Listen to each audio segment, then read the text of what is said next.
The Florida Panthers are back-to-back Stanley Cup champions as they repeat in the 2025 Stanley Cup Final. The Florida Panthers win 5-1 in Game 6 over the Edmonton Oilers. Goodness gracious, like I don't even know how much time we spend on the actual game. A lot of people are trying to make this about the Leafs because the Leafs took the Panthers to 7. It's not something to hang your hat on, but I do have to say this one eerily similar thing. In Game 7, it was actually 0-0 after 1. When the Panthers scored their first goal on Toronto, it was said afterward that it felt like the Panthers went up 4-0. To me, this game was nearly identical to that. Oilers come out of the gate, they're good, they're laying hits, they're big, they're mean, they got the puck, which is good. They have the first bunch of shots on goal. The Panthers get one, and it's over. But oh, what a one. The Oilers actually clear their zone. Bouchard turns it over at the blue line. Ekholm comes in and says, well, I'm not Jake Wallman, so this is gonna go much better. Sam Reinhart windmills him! When was the last time you saw two different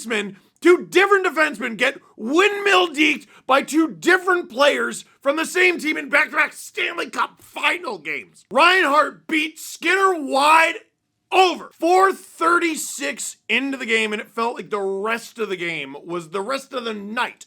55 plus minutes. It's a formality. But you know what?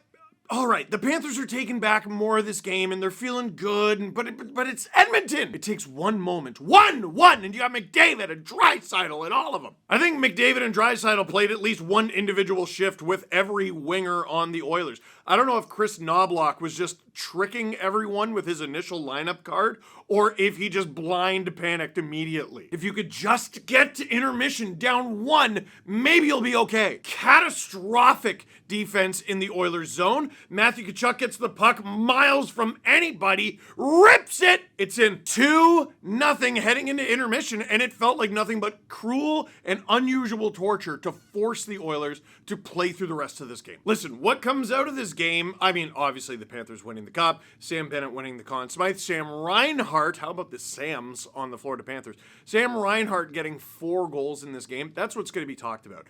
What I'm going to remember about this is the unending, vicious, evil boa constrictor that is the Florida Panthers defense. They strangled and suffocated the Oilers from puck drop on. Well, maybe not from puck drop on. The first couple minutes or so of the game, here come the Oilers. These guys are sadistic. It's like they give you a chance. But as the game wore on, the second period, the third, they just wrap themselves tighter and tighter around you. And they force you to play what is essentially mistake-free hockey. Well, you're down 2-0.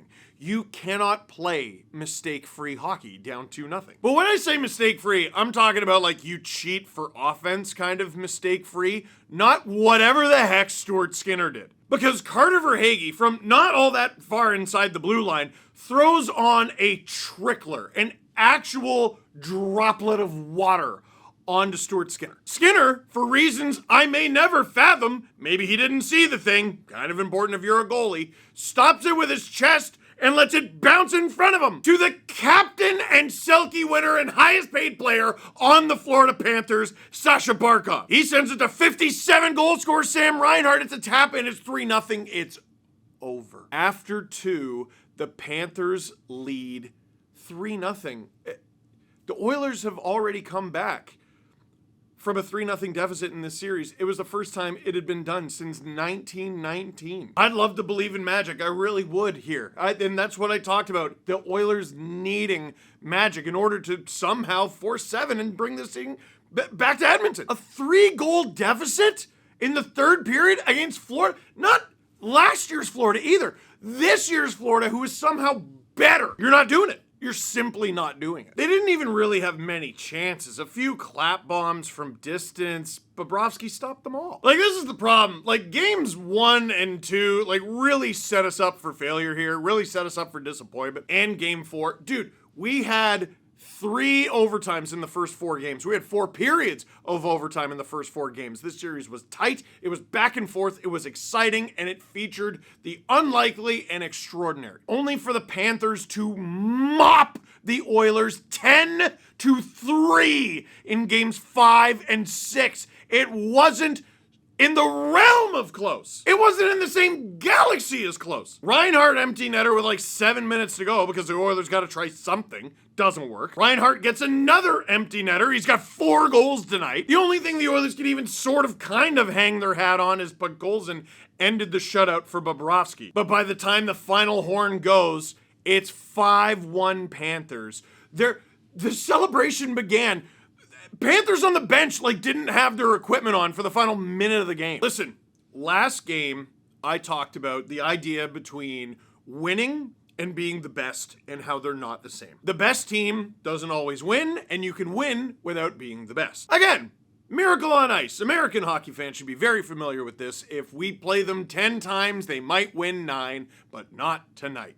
If a team beats you 9 times out of 10, they're the better team. But if it's a 1-game winner-take-all, you can pull that off. It is theoretically possible to be outshot 50-1 and win 1-0. What's the point of being the team who outshoots the other 50-1 if you lose? What do you hang your hat on? Well, we were the better team. We just didn't get it done for the rest of your life? No, you'd rather be the winner. And I said all that because to me, after 4 games, definitely after 5, the Oilers were clearly the second best team in the series. But here they were with an opportunity to force 7. You got to win 2 more games somehow, some way against a team that's better than you. Not even a wild amount better than you. You've already beaten them twice. You can pull that off. You can win a Stanley Cup as the second best team. And in this game, the Florida Panthers said, no, you extraordinarily can't. Listen, a lot is being said after this game about the legacy of Connor McDavid and Leon Draisaitl, Evan Bouchard a little bit, Stuart Skinner definitely. At the end of the day, while a lot of those criticisms are valid, the Florida Panthers were far and away the better team, dude. Barkov on your top line with Reinhart, 2 guys nominated for the Selke, and you throw Evan Rodriguez in there. That's nice. You have Sam Bennett, who leads the playoffs in goal scoring on your second line, and he's out there with Matthew Tkachuk and Carter Verhaeghe. That is more than good enough to be the top line on most teams. Third line of Lindell, Lusterinen, and you add Brad Marchand to the mix at the deadline. That's at least a second line on most teams, at least. And you got a fourth line that's big and mean and fast and aggressive and on rotation, basically. Here's a stat for you. The Florida Panthers, as a team, have won a trophy in every single season of Anton Lundell's 4-season NHL career. 2022, President's Trophy. 2023, they won the Eastern Conference even though they didn't win the Stanley Cup. The next year, they win the Stanley Cup. This year, they win the Stanley Cup. 23 years old, 46 points in what is already 77 career Stanley Cup playoff games. Utter two-way dominance from that player. Dude, you add Seth Jones to what is already a fairly ridiculous decor. You have Sergei Bobrovsky, who is Sergei Bobrovsky. You don't have to turn to Vitek Vanacek because nobody elbowed Bobrovsky in the head hard enough to make him barf. You have one of the most impressive rookies from this past season, Mackie Samoskevich, not even playing! They were the deepest team, they were the meanest team, and they were the best team. Listen, I made no secrets about I didn't want the Florida Panthers to win. I didn't because I don't like them. They're the best. How could you even argue? Now, here's my thing about the Florida Panthers and their style, though. And fans of every single team should heed what I'm about to say. You'll often hear this. Oh, the NHL, it's a copycat league. It's a copycat league. Yeah, you should build the best team in the NHL. If that's what you're copying, sure. But a lot of people, I think, take the wrong lessons from the Florida Panthers. I mean, they're fast, they're defensively unbelievable. I was about to say responsible. They're a lot more than responsible. But what everyone thinks about them is how mean they are, how physical they are, how brutal they are, and how they injure guys. Dude, the Conn Smythe Trophy went to, yes, the league's leading goal scorer in the playoffs, but also a guy who injures players fairly regularly. And gets away with it! So if you're trying to build the Florida Panthers, I mean, what are you building? Here's something that I think is always good advice. Listen to what the league tells you through its words and its actions. This is the Stanley Cup playoffs. This is how it always goes, but this year, I no notes for the way it ended. There were 33 power play opportunities in the first 3 games of this series. That is spread between the Oilers and the Panthers. 33. 11 power play opportunities per game for the first 3 games of the Stanley Cup Final. Tonight, there were none. Oh, that's hockey. That's how it's always been. Just because that's the way it's always been doesn't mean it makes any sense whatsoever. You had 33 power play opportunities spread between both teams. The Panthers got some. It doesn't even mean the Oilers would have won or done anything. They might have lost by more if there were power plays in this game. If this game where Connor McDavid had to basically wear 3 men at a time, it's not to say the Oilers would have done any better. But to have 33 power play opportunities, 11 power play opportunities per game through the first 3 games of the Stanley Cup Final, to have the clincher have 0 is humiliating and embarrassing for any league that has the delusion of calling itself professional sports. So what am I saying? That the Florida Panthers only won because the league just let them cheat? Ooh, you're in the neighborhood, but you're not quite there. We've known for years.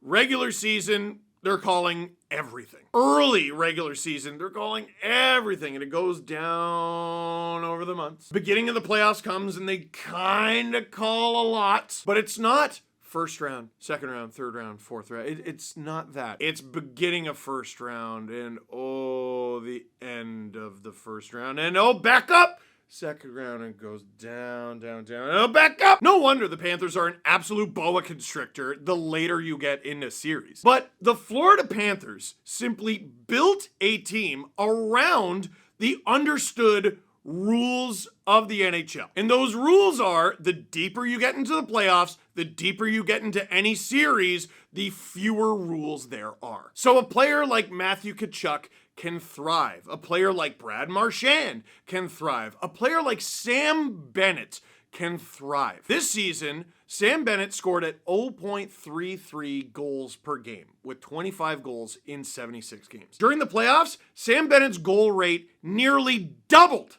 at 0.65 goals per game with 15 in 23. In the same amount of regular season games, if you round up, he would have had 50 goals. This is a guy with a career high of 28. This dude is going to go into free agency and he's going to make $1 billion.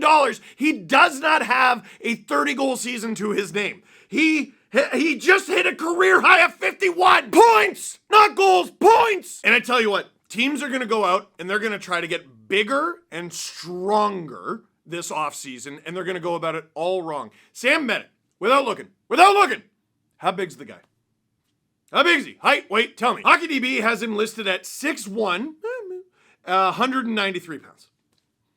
Man's not even 2 bills! This is one of the most vicious, feared players in the league who doubles his goal rate in the playoffs? What's going on? Remember in 2023, when the Panthers went to the Stanley Cup Final but lost against the Vegas Golden Knights, we made a big deal about Jonathan Marchessault winning the Conn Smythe. He was the only player on the Vegas Golden Knights who wasn't at least 6 feet tall. The man's 5'9", which is much shorter than Sam Bennett, 185 pounds.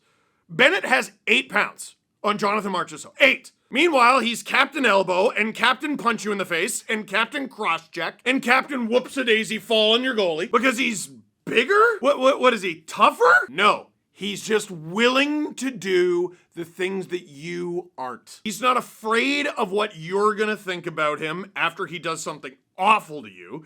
He's not afraid what the fans or the media or anybody is going to say about him. And he's not afraid of breaking the rules, even if they're called. Neither is Matthew Tkachuk. Neither is Brad Marchand. Neither is... Aaron Ekblad was out there skating like an EASHL character who just clicked hit too early. The Panthers have some tall players. They're not a particularly tall team. They got some heavy players. They're not a particularly heavy team, but they are the meanest, most vicious group of bastards in the NHL. And if you sit around whimpering and moping and waiting for the league to adjust and to call penalties, especially deep in series, and to suspend guys. You're gonna be waiting forever. Sit in your stall, sit in the locker room, look around it. Look in front of you, look to your left, look to your right. That's who's there to help. That's it. No one else is coming through those doors. It's not like the Panthers are the only team to benefit from these things. Roope Hintz cross-checked Nathan MacKinnon in the neck. Darnell Nurse broke Roope Hintz's foot. Hintz missed a game because he literally could not stop bleeding. That is a real thing. Then he played the next game where Evan Bouchard slashed the broken, bleeding foot. That was probably more broken and more bleeding after that slash. Should the league call things differently? Yeah, like absolutely yeah. Are they gonna? Absolutely not! You are not going to win anything calling up the league and going in the media and whining and complaining. But you know what you can try? You can try. You can try to change the rule book over months and years and decades. But you know what'll probably take less time and be a lot more satisfying? Punch them back. The league has instructed the 31 non-Florida Panthers teams, this is okay.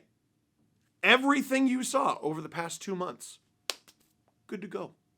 Go for it. And the number one offender of everything was awarded with the Conn Smythe Trophy. This is not salt or sour grapes with the Florida Panthers. This is me congratulating them for apparently being the only team in the NHL that's truly paying attention. Here's some questions and also just tweets that I saw over the course of the night. This one just says, true pain. It's the Leafs up 3-1 over the Florida Panthers in Game 3 in the second period. The Leafs would go on to lose 4 of the next 5 games, including that one. And then there's this one that I really hate, but everyone was asking it. Were the Leafs the Panthers' toughest opponent? I mean, they had to take out our starting goaltender. Yep. What happened, by the way? What happened? Nothing happened. So it's okay. Do what Sam Bennett did. Like, if you're not cheating, you're not trying, and no one tries harder than the Panthers, and no one tries harder than Sam Bennett. And he was rewarded for it. Do what he did. It's fine. A lot of you are not willing to do that because, like, I don't know, you'll feel bad about it or what. Okay, well, you don't have to win then. Let the bad guys win. Every time, right? Oh, they're the big mean bit. Well, then quit whining about it. They should change the rule. They probably should. They're not. Punch them back. Anyway, were the Leafs the Panthers' toughest opponent? No, I think it was the Edmonton Oilers. The Oilers won 3 series and came back to this one. Man. Here's the scary answer. You could argue the Leafs were the toughest opponent for the Florida Panthers. I don't think any of the 4 opponents the Panthers faced were close. They murked Tampa, murked them, just wrecked the Hurricanes. Like, it was depressing. Leafs through 2 games. They look great. They look great. They came out amazingly in Game 3. But then here's the thing. They were the toughest opponent for the Panthers then. Through the first 2.5 games of that series, yeah, toughest opponent. The Panthers rocked them. Destroyed them the rest of the way. With the exception of 1 game. Destroyed them. Demolished them. On home ice, on the road, didn't matter.